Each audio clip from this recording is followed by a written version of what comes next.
Venezuela அதிபர் கைதான 24 மணி நேரத்துக்குள்ள அமெரிக்காவில் ஒயிட் ஹவுஸ்ல ட்ரம்ப் மிக முக்கியமான 3 பெட்ரோல் கம்பெனியினுடைய தலைவர்களை சந்திச்சு மிக முக்கியமான சில முடிவுகளை எடுத்திருக்கிறார். வெனிசுலா அதிபர் கைதாகி சில மணி நேரத்திலேயே இந்த 3 பெட்ரோல் கம்பெனியினுடைய ஷேர் வேல்யூ பயங்கரமா எகிரி இருக்கு. இது மட்டும் இல்லாமல் கடந்த 24 மணி நேரத்துல அமெரிக்காவினுடைய சக்தி வாய்ந்த ராணுவம் 15,000 சோல்ஜர்ஸை கொண்டு போய் வெனிசுலாவினுடைய கடல் பரப்புல நிறுத்தி இருக்காங்க. நேரடியாக அமெரிக்கா ஒரு விஷயத்தை செய்யறாங்க, சவுத் ஸ்பியர் மிஷன். இந்த சவுத் ஸ்பியர் மிஷனுக்கும் வெனிசுலாவுக்கும் என்ன தொடர்பு? வெனிசுலா அதிபர் கைதானதுக்கு பிறகு ஏன் அந்த 3 பெட்ரோல் கம்பெனியினுடைய ஷேர் மார்க்கெட் வேல்யூ கூடுச்சு? எதுக்காக 24 மணி நேரத்துல ஒயிட் ஹவுஸ்ல இந்த மீட்டிங் நடக்குது? ஒட்டுமொத்தமாக இது எல்லாமே சீனாவினுடைய ஆயில் ஃபார் டெப்ட் ஸ்வாப் அப்படிங்க முக்கியமான கொள்கையை அழித்து ஒழிப்பதற்காகத்தானா? சீனாவினுடைய பொருளாதாரத்தை அழிப்பதற்கும் அமெரிக்காவினுடைய சவுத் ஸ்பியர் மிஷனுக்கும் என்ன தொடர்பு? இந்த 2 கொள்கைக்கும் இடையில் எப்படி வெனிசுலா மாட்டி இருக்கிறது? ஒட்டுமொத்தமாக இதற்கு பின்னாடி நடந்து கொண்டிருக்கக்கூடிய உண்மையான சர்வதேச அரசியல் என்ன? வணக்கம், இது தமிழ் குரல். நான் உங்கள் சத்யராஜ். வெனிசுலாவினுடைய அதிபர் கைதான செய்தி நம்ம எல்லாத்துக்குமே தெரியும். அவரை ஏன் கைது பண்ணாங்க அப்படின்னு அமெரிக்கா சொல்ற காரணமும் நமக்கு நல்லா தெரியும். அவர் போதைப் பொருளை கடத்தினாரு, ஆயுதங்களை கடத்தினாரு, அமெரிக்காவுக்கு எதிராக இருந்தாரு. இப்படி எல்லாம் தான் அவர் மேல வைக்கப்படக்கூடிய குற்றச்சாட்டு. நீதிமன்றத்திலையும் அந்த குற்றச்சாட்டை தான் சொன்னாங்க. ஆனா உண்மையிலேயே அவர் ஏன் கடத்தப்பட்டார்? இதுக்கு பின்னாடி இருக்கக்கூடிய சர்வதேச அரசியல் தான் ரொம்ப ரொம்ப முக்கியமானது. கடந்த 24 மணி நேரத்துல என்ன நடந்துட்டு இருக்கு அப்படின்னா, கிட்டத்தட்ட 15,000 சோல்ஜர்ஸ், குறிப்பாக மெரைன்ஸ், அதாவது நேவியை சார்ந்த ஆட்கள், அமெரிக்க ராணுவத்தினுடைய கடற்படையை சார்ந்த ஆட்கள் வெனிசுலா கடற்பரப்பில் நின்று கொண்டிருக்கிறார்கள். அது வெனிசுலா கடற்பரப்புல மட்டும் நிக்கல, ஒட்டுமொத்தமாக லத்தீன் அமெரிக்க கடற்பரப்பிலேயே நிக்கிறாங்க. லத்தீன் அமெரிக்கா அப்படிங்கிறது மெக்சிகோ, அது கீழே இருக்கக்கூடிய கரிபியன் தீவுகள், அது கீழே இருக்கக்கூடிய சவுத் அமெரிக்கா, எல்லாம் சேர்த்துதான். இது மட்டும் இல்லாம ட்ரம்ப் வெளிப்படையா ஒரு விஷயத்தை சொன்னாரு, we will rule the Peninsula அப்படின்னாரு. We will rule the Peninsula அப்படின்னு அவர் சொன்னதுக்கு பிறகு அமெரிக்காவினுடைய வெளியுறவுத்துறை அமைச்சர் ட்ரம்ப் சொன்னதுக்கு நேர் எதிரான சில விஷயங்களை அவர் சொன்னார். இதுல குறிப்பா பாத்தீங்க அப்படின்னா, கடந்த 48 மணி நேரத்துல, அதாவது வெனிசுலா அதிபர் கைதானதுக்கு பிறகு உடனே ஒயிட் ஹவுஸ்ல ஒரு மீட்டிங் நடக்குது. அந்த மீட்டிங்ல ட்ரம்போட 3 ஆயில் கம்பெனி நிறுவனத்தை சார்ந்த முக்கியமான அதிகாரிகள் கலந்து கொண்டிருக்காங்க. அதாவது நிறைய ஆயில் கம்பெனியினுடைய சிஇஓஸ் தலைவர்கள் வந்திருக்கிறாங்க. ஆனா இந்த 3 பேர் வந்தாங்களா இல்லையா எங்களுக்கு தெரியவே இல்லை அப்படின்னு சில பத்திரிகைகள் எழுதிட்டு இருக்காங்க. இந்த 3 பேர்த்துக்காகத்தான் வெனிசுலா மீது இன்னைக்கு ஒரு போர் தொடுத்து அந்த அதிபரை கைதே செஞ்சிருக்காங்க. நமக்கு இதை பார்க்கும்போது ரொம்ப அதிர்ச்சியா இருக்கு. அமெரிக்காவில் இருக்கக்கூடிய ஒரு பெட்ரோலிய நிறுவனம், அவங்க வாழணும், அவங்க லாபம் சம்பாதிக்கணும், அதனூடாக அமெரிக்காவுக்கு நிறைய வரி வரணும், ஒட்டுமொத்த உலகத்தில் இருக்கக்கூடிய பெட்ரோலியம் சோர்ஸ் எல்லாத்தையும் அங்க இருக்கக்கூடிய அமெரிக்க நிறுவனங்கள் கட்டுப்படுத்தணும் அப்படிங்கிறதுக்காக ஒரு நாட்டுக்குள்ள பூந்து அந்த நாட்டினுடைய அதிபர், மக்களால் தேர்ந்தெடுக்கப்பட்ட அதிபரை அப்படியே கைது பண்ணி கொண்டாந்து நியூயார்க்ல சிறையில் வச்சிருக்காங்க அப்படிங்கிறது நமக்கு ரொம்ப அதிர்ச்சியா இருக்கு. ஒயிட் ஹவுஸ்ல நடந்த மீட்டிங்ல 3 நிறுவனங்கள், எக்ஸான் மொபில், கான்கோ பிலிப்ஸ், செவ்ரான், இந்த 3 ஆயில் நிறுவனங்கள், அதாவது அமெரிக்காவில் இருக்கக்கூடிய மிக மிக மிக சக்தி வாய்ந்த ஆயில் நிறுவனங்கள், இந்த 3 நிறுவனங்களுமே ஒரு காலத்துல பாத்தீங்க அப்படின்னா வெனிசுலால ஆயிலை எடுக்கிறதுக்காக, அதாவது குரூட் ஆயிலை எடுக்கிறதுக்காக அவங்களுடைய பிளான்ட்டை வச்சிருந்தாங்க, ஃபேக்டரி வச்சிருந்தாங்க. ஆனா இப்போ இந்த 3 நிறுவனத்துல 2 நிறுவனம் அட்ரஸே இல்லாம போயிடுச்சு. அதுக்கு என்ன காரணம் அப்படின்னா, 1998ல அங்க ஒரு கம்யூனிஸ்ட் புரட்சி வருது. எங்க? வெனிசுலால. சாவோஸ் ஆட்சி அதிகாரத்துக்கு வர்றாரு. அவர் வந்த உடனேயே அமெரிக்க பெட்ரோல் நிறுவனங்களை தேசியமயமாக்கிட்டார். ஆமா, என் ஊர்ல என் பெட்ரோல், அதாவது என்னுடைய குரூட் ஆயிலை எடுத்து பெட்ரோலாக நீ ரீஃபைன் பண்ணி நீ எடுத்துட்டு போய் வித்து பல கோடி லாபம் பார்க்குற, நான் எதுக்கு உன்னை விடணும்? எனக்கு சொந்தமா நானே ஃபேக்டரி ஆரம்பிச்சுக்கிறேன், நானே குரூட் ஆயிலை எடுக்கிறேன், பெட்ரோலா மாத்துறேன், வெளிநாட்டுக்கு ஏற்றுமதி பண்ணி விற்கிறேன், நான் என் நாட்டுக்கு என் மக்களுக்கும் நிறைய செய்ய போறேன், எல்லாமே அரசு நிறுவனமா இருக்கட்டும் அப்படிங்கிறதுக்காக தான் தேசியமயமாக்கினார். அதுல குறிப்பாக 2 நிறுவனம், எக்ஸான் மொபில், கான்கோ பிலிப்ஸ், இந்த 2 நிறுவனம் ஒட்டுமொத்தமாக இல்லாமல் ஆக்கப்பட்டுருச்சு. அப்புறம் செவ்ரான் அப்படிங்கக்கூடிய அமெரிக்க ஆயில் நிறுவனம், இவங்க தான் ஜெயிண்ட், அமெரிக்காவினுடைய ஆயில் ஜெயிண்டே இவங்க தான். இந்த நிறுவனம் வெனிசுலாவினுடைய அரசு நிறுவனத்தோடு சில ஒப்பந்தங்கள் போட்டுக்கிறாங்க. வெனிசுலால அரசு நிறுவனம் இருக்கு, PDVSA அப்படிங்கக்கூடிய பெட்ரோலிய நிறுவனத்தோடு சில ஒப்பந்தங்கள் போட்டு அங்க பெட்ரோல் எடுக்கிற வேலையை இப்பவும் பார்த்துட்டு தான் இருக்கிறாங்க. ஆனா அதிகப்படியான பெட்ரோலை அவங்களால எடுக்க முடியாது. ஏன் எடுக்க முடியாதுன்னா, அந்த குரூட் ஆயிலை எக்ஸ்ட்ராக்ட் பண்ணி எடுக்கிறாங்க இல்லையா, இதுல வெனிசுலால டாப் மோஸ்ட்ல இருக்கிறது யாருன்னு பாத்தீங்க அப்படின்னா சைனா தான். சோ சைனாவா அமெரிக்காவா, யாரு வெனிசுலால இருக்கக்கூடிய குரூட் ஆயிலை வெட்டி எடுக்க போறாங்க? இந்த பிரச்சனை தான் ஒரு பெரிய லெவல்ல ஓடிக்கிட்டு இருக்கு. இதுல நாம இன்னொரு விஷயம் என்ன தெரிஞ்சுக்கணும் அப்படின்னா, அமெரிக்காவினுடைய கொள்கை என்ன? அதாவது சவுத் அமெரிக்காவை பொறுத்த வரைக்கும், குறிப்பாக லத்தீன் அமெரிக்காவை பொறுத்த வரைக்கும், கரீபியன் தீவுகளை பொறுத்த வரைக்கும் அமெரிக்காவினுடைய கொள்கை என்ன? அவங்களோட கொள்கை சதர்ன் ஸ்பியர் மிஷன். இந்த சதர்ன் ஸ்பியர் மிஷன் அப்படின்னு என்னன்னா, ஒட்டுமொத்தமாக Venezuela, Colombia, Ecuador, Argentina, Brazil coast. இந்த நாடுகளில் இருக்கக்கூடிய பெட்ரோல், குறிப்பாக க்ரூட் ஆயில், எக்ஸாக்டா சொன்னா க்ரூட் ஆயில், இந்த க்ரூட் ஆயில் எல்லாத்தையும் தன் கட்டுப்பாட்டில் கொண்டு வருவதற்காக ஒட்டுமொத்தமாக கரீபியன் தீவிலிருந்து லத்தீன் அமெரிக்கா வரைக்கும் தன் கட்டுப்பாட்டில் இருக்க வேண்டும். அங்க யார வேணாலும் எப்ப வேணாலும் நாங்க உள்ள பூந்து அதிபரை தூக்குவோம், எங்க பெட்ரோல் கம்பெனிக்கு விரோதமா நடந்தா அப்படிங்கிற பாலிசி தான் இந்த சதர்ன் ஸ்பியர் மிஷன் பாலிசி. இதுல இன்னும் ரொம்ப கவனிக்கப்பட வேண்டிய விஷயம் என்னன்னா, அங்க க்ரூட் ஆயில் மட்டும் கிடையாது, க்ரூட் ஆயிலை வச்சு பெட்ரோல் தயாரிக்கலாம். இது இல்லாம கேஸ் இருக்கு. அதுல எங்கெங்க இருக்குன்னா பொலிவியா, அர்ஜென்டினா, இங்கேயும் கேஸ் ரிசோர்சஸ் இருக்கு. நாம இயல்பாக பொது புத்தியில் என்ன நினைச்சிட்டு இருக்கோம் அப்படின்னா, பெட்ரோலிய நாடுகள் அப்படின்னாவே சவுதி அரேபியா தான். சவுதியில பெட்ரோல் இருக்கும், ஈரான்கிட்ட பெட்ரோல் இருக்கும், ஈராக்கிட்ட பெட்ரோல் இருக்கும் அப்படின்னு நம்ம நினைச்சிட்டு இருக்கோம். ஆனா உலகத்திலேயே அதிகமான பெட்ரோல் ரிசர்வ் அப்படிங்கிறது வந்து, அதாவது க்ரூட் ஆயில் ரிசர்வ் அப்படிங்கிறது வந்து வெனிசுலால தான் இருக்கு. கிட்டத்தட்ட 330 பில்லியன் பீப்பாய் அளவான க்ரூட் ஆயில் ரிசர்வே இருக்கு. மிகப்பெரிய ஒரு ரிசர்வ்ஸ் இருக்கு, மிகப்பெரிய ஒரு ரிசர்வ் இருக்கு.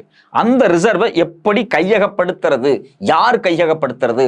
சீனாவினுடைய முதலீடு அங்க வரப்போதா, அமெரிக்காவினுடைய முதலீடு அங்க வரப்போதா அப்படிங்கிறதா போட்டியா இருக்கு. முக்கியமான விஷயம் என்ன அப்படின்னா, அமெரிக்காவினுடைய சதர்ன் ஸ்பியர் மிஷன் அப்படிங்கக்கூடிய கொள்கை என்னன்னு நம்ம பார்த்தோம். இந்த சமயத்துல நாம பார்க்க வேண்டிய இன்னொரு விஷயம் என்ன அப்படின்னா, ஆயில் ஃபார் டெப்ட் ஸ்வாப்ஸ் அப்படின்னு சைனா ஒரு கொள்கை வச்சிருக்காங்க. அந்த கொள்கை என்ன அப்படின்னா, எந்தெந்த நாடுகள்ல, குறிப்பாக லத்தீன் அமெரிக்கால எந்தெந்த நாடுகள் எல்லாரும் க்ரூட் ஆயில் ரிசோர்சஸ் இருக்கோ, பெட்ரோலியம் ரிசோர்ஸ் இருக்கோ, நேச்சுரல் கேஸ் ரிசோர்ஸ் இருக்கோ, அந்த நாடு கூட ஒரு டைப் போடுறது. அதாவது சைனாவினுடைய கவர்மெண்ட் கம்பெனியும் அந்த நாட்டினுடைய கவர்மெண்ட் கம்பெனியும் ஒன்னா சேர்ந்து ஒரு டைப் போட்டுட்டு, இந்த சைனா என்ன பண்ணும் அப்படின்னா, உனக்கு நான் எவ்வளவு கடன் வேணுமானாலும் கொடுக்குறேன், ஒரு நாட்டில் ரயில்வேஸ் போட்டு தர்றேன், ரோடு போட்டு தர்றேன், மெட்ரோ போட்டு தர்றேன், என்ன இன்ஃப்ராஸ்ட்ரக்சர் வேணாலும் பண்ணி தர்றேன், ஆனா உன்னுடைய ஆயிலை எடுத்து நான் விற்கிறதுக்கு, எனக்கு பயன்படுத்துறதுக்கு நீ ஒப்பந்தங்கள் போடணும். நான் முதல்ல கடனை கொடுத்துருவேன், அந்த கடனுக்கு பதிலாக நீ நான் ஆயிலா திருப்பி கொடு, நீ வட்டிக்கே ஆயிலாவே கொடுத்துரு, அசலையும் ஆயிலாவே கொடுத்துரு அப்படிங்கிறதா ஆயில் ஃபார் டெப்ட் ஸ்வாப். இந்த பாலிசியை கடந்த 10-20 வருஷமாவே பார்த்தீங்க அப்படின்னா சைனா ரொம்ப சக்சஸ்ஃபுல்லா பண்ணிட்டு வர்றாங்க. அதனாலதான் பார்த்தீங்க அப்படின்னா ஒட்டுமொத்தமாக லத்தீன் அமெரிக்கா, மெக்சிகோலிருந்து கரீபியன் தீவிலிருந்து சவுத் அமெரிக்கா வரைக்கும் சீனாவினுடைய முதலீடு இந்த எல்லா நாட்டிலையுமே இருக்கு. சீனாவினுடைய முதலீடு குறித்து நீங்க தெரிஞ்சுக்கணும் அப்படின்னா கூகுள்ல போய் சைனாஸ் இன்வெஸ்ட்மெண்ட் இன் லாட்டின் அமெரிக்கா அல்லது சவுத் அமெரிக்கா அப்படின்னு மட்டும் போட்டு பாருங்க. ஒட்டுமொத்தமாக எங்கெங்கெல்லாம் என்னென்ன ஒர்க்கு, என்னென்ன முதலீடுகளை அவங்க பண்ணிட்டு இருக்காங்க அப்படிங்கிறது குறித்து மொத்தமா பிக்சரே வரும். ஒட்டுமொத்த லத்தீன் அமெரிக்கால பெரும்பாலான துறைமுகங்களை கட்டி கொடுக்கிற இடத்துல சீனா இருக்கு. ஏன்னா அவங்க நாட்டினுடைய பொருளாதாரத்தை வளர்ப்பதற்கான எல்லா வேலையும் செஞ்சுட்டு இருக்காங்க. அதே சமயத்துல பாத்தீங்க அப்படின்னா ஆப்பிரிக்காவினுடைய இடது பக்கம், அதாவது லத்தீன் அமெரிக்காவினுடைய வலது பக்கம், ஆப்பிரிக்காவினுடைய இடது பக்கம் இருக்கக்கூடிய மொத்த நாடுகள், இந்த இடைப்பட்ட நாடுகள் இருக்கு பாத்தீங்களா, இது எல்லாமே சீனாவினுடைய முதலீடு தான். அவங்கள பொறுத்த வரைக்கும், யாரை பொறுத்த வரைக்கும், வெனிசுலாவை பொறுத்த வரைக்கும், எனக்கு பணம் வேணும், எனக்கு ரயில்வேஸ் வேணும், எனக்கு துறைமுகம் வேணும், எனக்கு ஏர்போர்ட் வேணும், எனக்கு இன்ஃப்ராஸ்ட்ரக்சர் வேணும், என்கிட்ட பணம் இல்லை, என்கிட்ட ஆயில் தான் இருக்கு, நீ பணத்தை என்கிட்ட கொடு, நான் ஆயிலை உனக்கு கொடுக்குறேன். இதுதானே பிசினஸ். அந்த பிசினஸ், அந்த ட்ரேடை வெனிசுலாவும் சைனாவும் காலங்காலமா செஞ்சுட்டு இருக்காங்க. குறிப்பா பாத்தீங்கன்னா சைனாவினுடைய ஒட்டுமொத்தமான முதலீடுகள் $4.8 பில்லியன். இந்த முதலீடுகளை பெரும்பாலும் செய்யறது யாருன்னு பாத்தீங்க அப்படின்னா சீனாவினுடைய சைனா நேஷனல் பெட்ரோலியம் கார்பரேஷன். யாரு? அவங்க தனியா போய் எடுக்கல, வெனிசுலா நிறுவனத்தோடு டெக்னிக்கலாவே அவங்க ஒரு ஜாயின்ட் வெஞ்சர் போட்டு வச்சிருக்காங்க. இதுல குறிப்பா பாத்தீங்கன்னா வெனிசுலாவினுடைய சென்ட்ரல் ஓரின்கோ பெல்ட், அதாவது வட ஈஸ்ட் வெனிசுலா, மேல இருக்கக்கூடிய அந்த வெனிசுலா ஈஸ்ட் பகுதி இருக்கு பாத்தீங்களா, அங்க முழுக்க முழுக்க பெட்ரோலியம் பொருட்களை எடுக்கக்கூடிய சக்தி வாய்ந்த நிறுவனமாக சீனா நிறுவனம் இருக்காங்க. இது இல்லாம பெட்ரோ சினோவென்சா அப்படிங்கக்கூடிய ஒரு ஜாயின்ட் வெஞ்சர் நிறுவனமும் அங்க இருக்கு. நீங்க மொத்தமா வெனிசுலாவை எடுத்து பார்த்தீங்க அப்படின்னா 9 முக்கியமான நிறுவனங்கள் இருக்காங்க. முதல்ல அதிகமாக இந்த க்ரூட் ஆயில் ரிசர்வ்ஸை தன்மையப்படுத்தி வச்சிருக்கிறது யாருன்னு பாத்தீங்கன்னா சினோபெக் குரூப்ஸ். இந்த சினோபெக்ஸ் குரூப் வேற யாரும் கிடையாது, சைனாவும் வெனிசுலாவும் ஒன்னா சேர்ந்து உருவாக்கப்பட்ட ஜாயின்ட் நிறுவனம். இது வந்து 2.8 பில்லியன் பேரல்ஸ் கட்டுப்படுத்துறாங்க. இது முழுக்க முழுக்க சைனாவுக்கு தான். அடுத்தது யாருன்னு பாத்தீங்க அப்படின்னா ரஷ்யாவினுடைய நிறுவனமான ருசர்பெசாட். இது கிட்டத்தட்ட 2.3 பில்லியன் பேரல்ஸ் அவங்க கட்டுப்பாட்டில் வச்சிருக்காங்க. அடுத்தது சைனாவுடைய அரசு நிறுவனம் சிஎன்பிசி, ஏற்கனவே சொன்ன இல்லையா, central China national petroleum corporation. அந்த நிறுவனம் 1.6 பில்லியன் பேரல்ஸை கட்டுப்பாட்டில் வச்சிருக்காங்க. அப்போ டாப் மோஸ்ட் 4 நிறுவனங்கள் சீனா ரஷ்யாவோட நிறுவனங்கள். 5வது தான் அமெரிக்காவினுடைய செவ்ரான். இவங்க 0.9 பில்லியன் பேரல்ஸை தன் கட்டுப்பாட்டில் வச்சிருக்காங்க. ஒரு நாளைக்கு 1,50,000 பெட்ரோலியம் ப்ராடக்ட்ஸை அவங்க வெட்டி எடுத்துக்கிட்டு இருக்காங்க. ஆனா சீனாவை பொறுத்த வரைக்கும் ஒரு நாளைக்கு 4,70,000 பேரல்ஸை வந்து வெட்டி எடுத்துக்கிட்டு இருக்காங்க. அப்போ சீனாவினுடைய ஆயில் நிறுவனங்கள் தான் வெனிசுலால டாப் மோஸ்டா பெட்ரோலியம் வந்து எடுக்கக்கூடிய நிறுவனங்கள். இதில் நாம கவனிக்க வேண்டிய விஷயம் என்ன அப்படின்னா, அமெரிக்க நிறுவனத்துக்கும் சீன நிறுவனத்துக்கும் நிறைய வித்தியாசம் இருக்கு. அமெரிக்க நிறுவனம் அந்த வெனிசுலாவில் இருக்கக்கூடிய பெட்ரோலை எடுத்து வேற நாடுகளுக்கு விற்கிறாங்க, அமெரிக்காவுக்கு வித்து ஒரு பெரிய லாபத்தை பார்த்துக்கிறாங்க. அப்படி ஏற்றுமதி பண்ணக்கூடிய அந்த பெட்ரோலியம் பொருட்களுக்கு அமெரிக்கா ஒரு வரியை வெனிசுலாவுக்கு கொடுக்குறாங்க, அந்த வரியை வெனிசுலா அனுபவிக்குது. ஆனா சீனா என்ன பண்றாங்க அப்படின்னா, நான் எடுத்துட்டு உனக்கு வரி மட்டும் கொடுக்கல, உன்னுடைய மொத்த இன்ஃப்ராஸ்ட்ரக்சரையுமே நான் ரெடி பண்ணி தர்றேன் அப்படின்னு சொல்லி அவங்களுடைய நிறுவனத்தையே வெனிசுலாக்குள்ள இறக்கி பல நிறுவனங்களை அவங்க கட்டி அமைக்கிறாங்க. ஸோ அப்போ வெனிசுலாவுக்கு அமெரிக்காவோட பிசினஸ் பண்றதை விட, அதாவது அமெரிக்காவினுடைய பெட்ரோலியம் கம்பெனியோட பிசினஸ் பண்றதை விட சீனாவினுடைய பெட்ரோல் கம்பெனியோட பிசினஸ் பண்றதா அவங்களுக்கு ரொம்ப ரொம்ப ரொம்ப கம்ஃபர்ட்டா இருக்கு, நாட்டினுடைய எதிர்கால வளர்ச்சிக்கு உகந்ததா இருக்கு. இதனால தான் பாத்தீங்கன்னா 98ல் சாவோஸ் வந்து வெனிசுலாவை கைப்பற்றின உடனேயே எல்லா ஆயில் ஃபீல்டையும் ஒட்டுமொத்தமா நேஷனலைஸ் பண்றாரு. அதே பாலிசி தான் இன்னைக்கு இருக்கிற நிக்கோலஸ் மதுராவும் ஃபாலோ பண்றாரு. ஆனா அமெரிக்கா என்ன நினைக்குது அப்படின்னா, இல்ல சைனா இங்க நிறைய முதலீடு பண்றாங்க, அவங்க இதுல இருந்து ஒரு பெரிய லாபம் சம்பாதிக்கிறாங்க, எங்க நாடு அமெரிக்காவினுடைய பெட்ரோலியல் நிறுவனங்கள் தான் இதுல ஒரு மிகப்பெரிய லாபம் அடையணுமே தவிர மற்ற நிறுவனங்கள் வரக்கூடாது அப்படின்னு சொல்லி நேரடியாக ராணுவ வேலையில் ஈடுபடுறாங்க. இவங்க சும்மா ராணுவ வேலையில் ஈடுபடல, முதல்ல இவங்க என்ன பண்றாங்க அப்படின்னா, வெனிசுலா மேல ஒரு பொருளாதார தடையை கொண்டு வர்றாங்க. அந்த பொருளாதார தடைக்கு பிறகு வெனிசுலாவால பல நாடுகளில் வந்து பெட்ரோலியம் பொருளை விற்க முடியாம போகுது.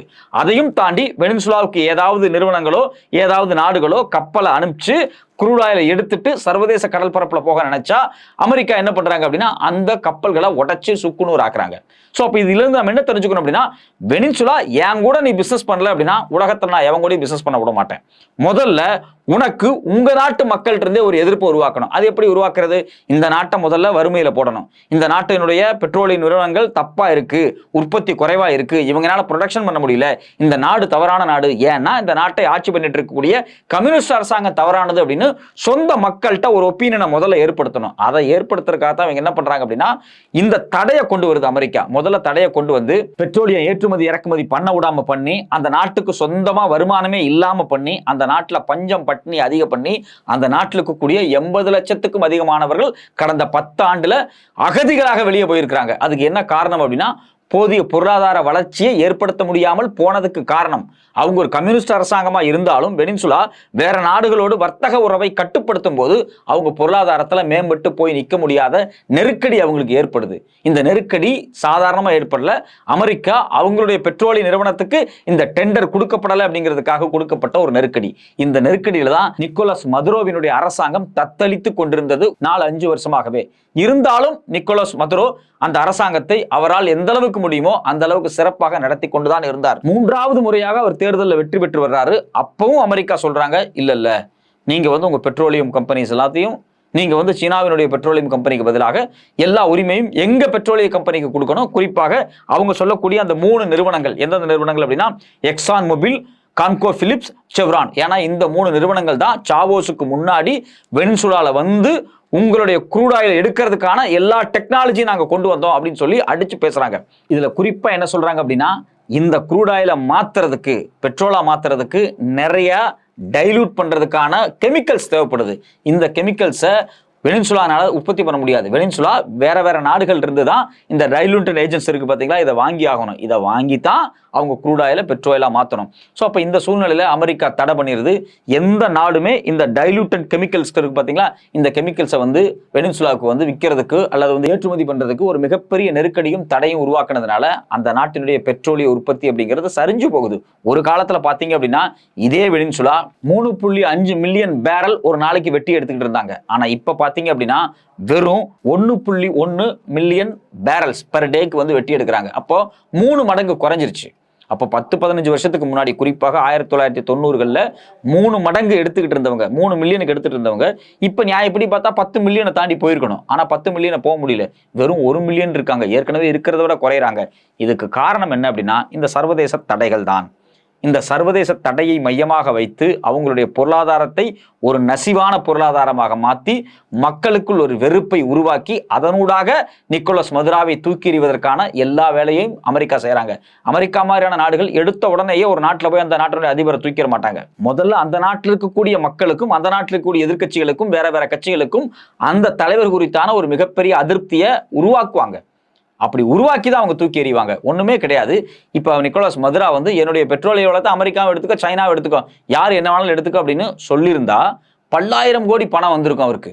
அவர் வந்து ஒரு ராஜபோகமா வாழ்ந்திருக்கலாம். ஆனா அவர் என்ன நினைக்கிறார் அப்படின்னா, இந்த பெட்ரோலை எடுத்து ஒரு குறிப்பிட்ட நிறுவனங்கள் மட்டும் வளரக்கூடாது, என் மக்கள் வளரணும், வெனின்சுலா மக்கள் வளரணும், அவங்களுக்கு போய் சேரணும் இந்த சொத்துக்கள். ஏன்னா இது வெனின்சுலாவில் மண்ணில் இருக்கக்கூடிய க்ரூட் ஆயில், பெட்ரோலியம் ரிசோர்ஸ், இது அந்த மக்களுக்கு தான் போய் சேரணும், அதனால அரசு நிறுவனங்கள் தான் எடுக்கணும் அப்படின்னு சொன்னதுக்காகவே அவர் பழிவாங்கப்பட்டிருக்கிறார். இதுல இன்னொரு முக்கியமான விஷயம் என்ன அப்படின்னா, சைனா பிசினஸ் மட்டும் பண்ணல வெனின்சுலால, ஒட்டுமொத்தமாக வெனின்சுலாவினுடைய டேட்டா பேஸும் சைனா கிட்ட இருக்கு.